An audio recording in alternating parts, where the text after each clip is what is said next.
Duha ka baby sa Davao City ang naka-recover sa COVID-19. Aniya ang COVID-19 updates sa Mindanao, pinaagi ni ining report.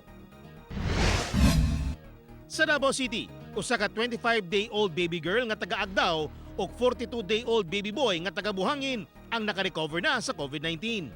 Samtang sa katulong sunod-sunod nga higayon, Davao City ang pinakadaghan og new COVID-19 cases kaghapon nga anaa sa 130.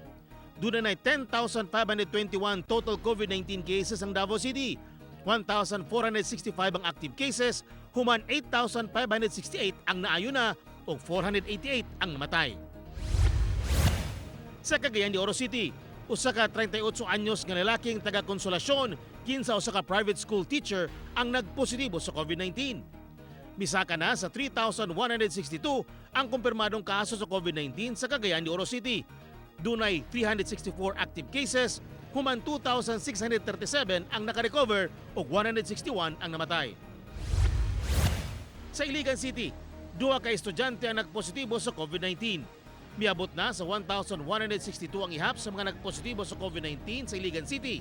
98 ang active cases, human 998 ang recoveries ug 62 ang namatay. Ako si Teco Campo para sa One Mindanao.